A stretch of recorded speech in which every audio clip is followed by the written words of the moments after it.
예, 코스피 3천 위에서의 안착을 위한 줄다리기, 업종별 순환매를 대비하라는 주제입니다. 오늘 돈 잘 버는 증권 매너에 듣는다. GB투자자문 김정환 대표님 오셨습니다. 어서 오십시오. 예, 안녕하십니까. 워낙 사실 단기적으로 많이 올라서요. 네. 고공권에서 좀 흔들림은 있는데요. 키워드를 가지고 시장 흐름 읽어보도록 하겠습니다. 네, 첫 번째 오늘 김정환 대표님이 주신 키워드는 미국에서 이제 뭐 금리 인상이라든지 또 이제 미 연준의 조기 테이퍼링, 테이퍼링이란 단어 자체가 어렵습니다. 그러니까 통화 완화했던 거를 다소 좀 긴축하는, 줄이는. 그러니까 긴축은 아니고 그죠? 통화를 때 풀었던 거를 조금 회수하는, 이걸 이제 테이퍼링이라고 하는데요. 네. 이제 제롬 파월 의장이 이제 오늘 밤에 또 얘기를 하지 않습니까? 네. 어떤 시각으로 보고 계세요? 이제 전체적으로 지금 뭐 베이지북 보면은 미 경제 활동이 그 예상보다 빠르지는 않지만 좀 완만하게 좀 증가하고 있다. 그렇지만은 이제 고용 회복은 좀 둔화되고 있다. 이런 좀 견해를 어제 좀 보였고요. 전체적으로 보면 이제 미국도 그 코로나19 그 확산세가 좀처럼 그 완화되지 않고 있기 때문에 고용 회복 같은 경우는 좀 둔화되고 있는 게 아닌가. 그리고 이제 또 구체적인 내용을 더 보게 되면 그 일부 지역에서 위축도는 침체가 그 나타나고 있고 고용률 떨어진 곳도 계속 좀 늘어나고 있다 이렇게 지금 나오고 있습니다. 그래서 올해 이제 그 미 경제뿐만 아니고 글로벌 경제가 이제 전반적으로 회복이 될 것으로 기대는 되지만 일단은 그 연초에 대체적인 이제 그 수치를 보면은 회복 속도가 예상했던 것보다는 좀 완만하지 않나 이렇게 좀 판단을 해볼 수가 있겠고요.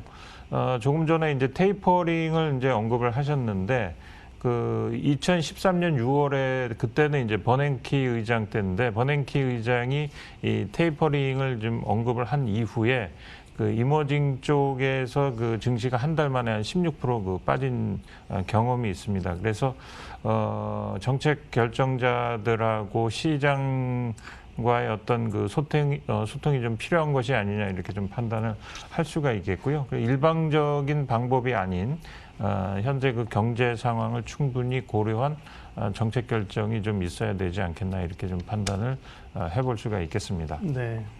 지금 뭐 지역 연은 총재들 발언이라든지 그런 약간 흩어진 뿌린 돈을 거둬들이는 얘기를 하지만 제롬 파월이 오늘 밤에 그런 얘기를 강력하게 할 가능성은 낮다고 봐야죠. 그렇죠. 지금 보면 이제 지속적으로 제로 금리를 유지하는 거고 지금 말씀하신 것도 어떻게 보면 이제 그 원론적인 얘기죠. 그동안에 이제 그 헬리콥터 머니라 그래가지고 시중에 자금을 너무 그 유동성을 공급을 했기 때문에 이것을 결국은 이제 회수할 수뿐이 없는 얘기고 언젠가는 이제 회수할 수 있다. 그게 원론적인 얘기고 당장 이것을 뭐 지금 미국 경제도 아직 제대로 지금 회복이 안 된 상태이기 때문에 시행할 가능성은 뭐 그렇게 높지는 않다고 판단을 해볼 수가 있겠습니다. 뭐 미국은 이제 여는 지방마다 여는이 있기 때문에요. 연방은행 총재들이 얘기하는 거랑 제롬 파월이 얘기하는 거랑은 좀 무게가 좀 다를 겁니다. 시각 자체도요. 뭐 테이퍼링 이런 얘기는 꺼내지는 않을 것 같은데요.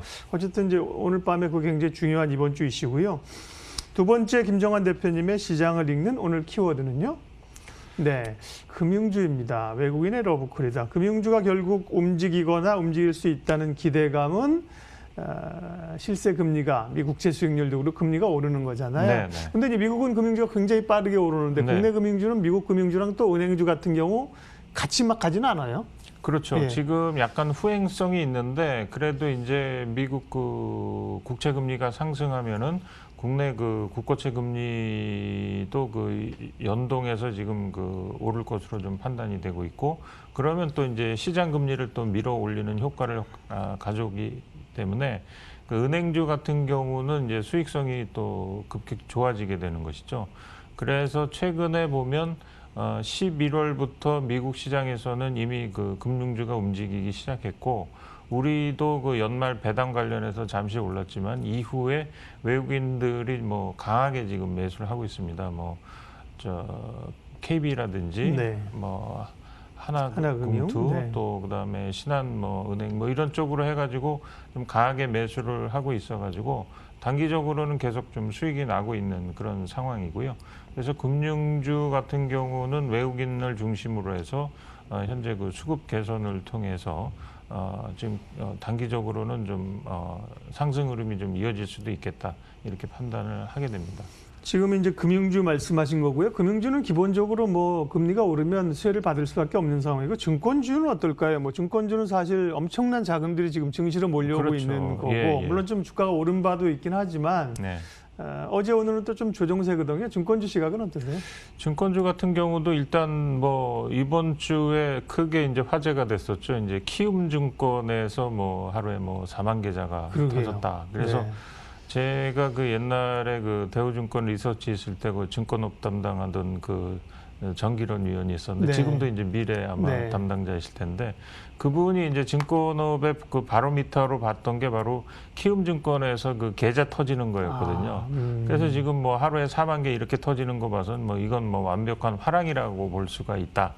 이렇게 이제 판단을 하기 때문에 증권주 같은 경우도 이제 뭐 계속해서 지금 뭐 대장주는 뭐 키움증권인 것 같은데 네, 상승 흐름이 한국금융지주 좀 이어지지 뭐, 않나. 업종 안에서 좀 순환매가 좀 이루어질 것 같습니다. 최근에 뭐 1월에 들어서는 이제 저가주 증권주가 좀 올랐었는데 다시 그게 이제 뭐 고가 뭐 대형주로 또 올라붙는다든지 그래서 업종 안에서 아마 로테이션이 좀 일어날 것 같습니다. 네.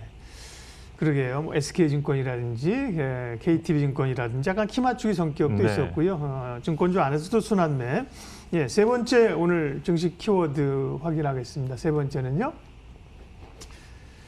4분기 실적 시즌. 예, 결국은 이제 조금 전에 증권주도 얘기했는데 증권주도 이제 뭐 지난 4분기 실적 나오면 엄청 좋게 나올 거거든요. 네, 이런 것들이 이제 반영되면서 실적을 어떻게 재해석하느냐가 중요할 텐데 전반적인 4분기 실적 또 업종별로는 어떻게 나올까요?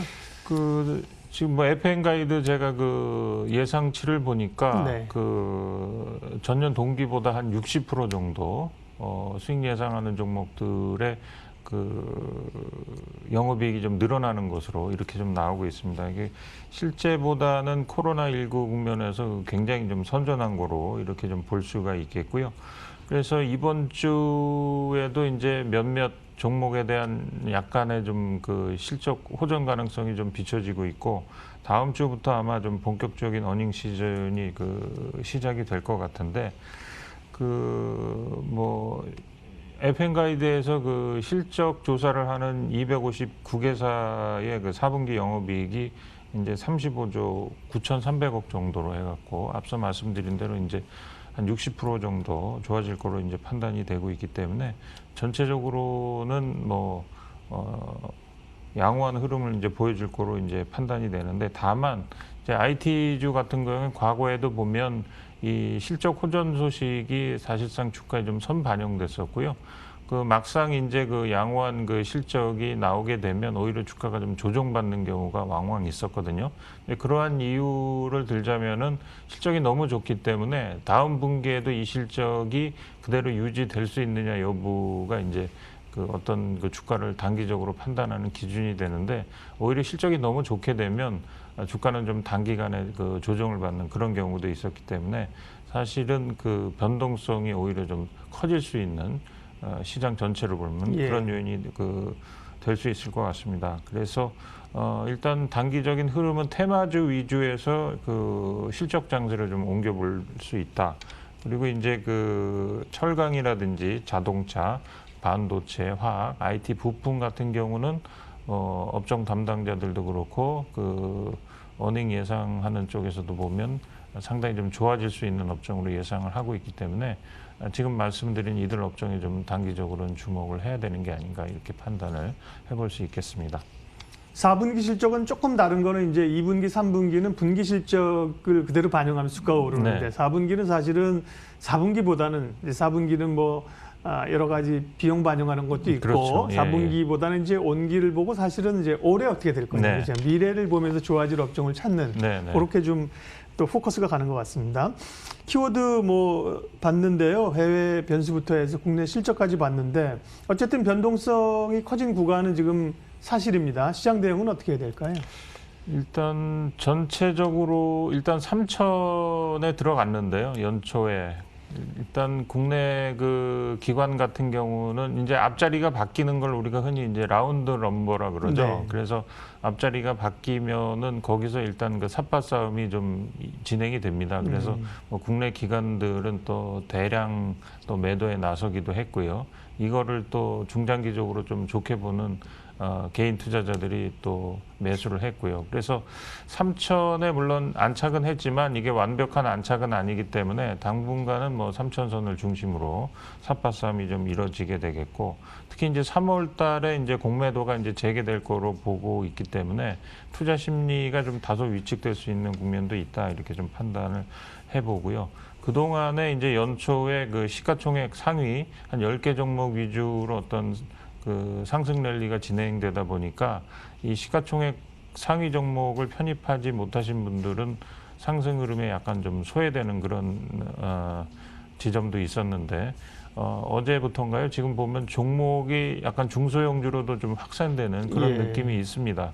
그래서 시장은 전체적으로 그 종목이 좀 확산이 되면서 당분간은 이제 수익률 게임에 좀 들어갈 수 있다, 이렇게 좀 판단이 되고 있고요. 업종별 순환매를 대비한 좀 포트폴리오를 짜셔야 되겠다. 그런데 개인 투자자들은 나쁘지 않죠. 삼성전자만 끌고 가는 시장보다는, 그죠? 그렇죠. 지수는 좀 제한적으로 삿바 싸움하면서 이 순환매가 좀 나와주는 건 좋지 않습니까? 중소형주로. 그러면 어떤 섹터입니까? 지금 보면 이제 앞서 말씀드린 금융 섹터도 좀 괜찮을 것 같고요. 최근에 이제 그 우리나라 그 방송 쪽에서 양화 이제 콘텐츠를 중심으로 한 또 그런 또 콘텐츠 관련 업체들, 그 다음에 우리나라도 아마 이제 그동안에는 좀 어려운데 건설이라든지 시멘트 이런 쪽도 좀 봐야 될 것 같고요.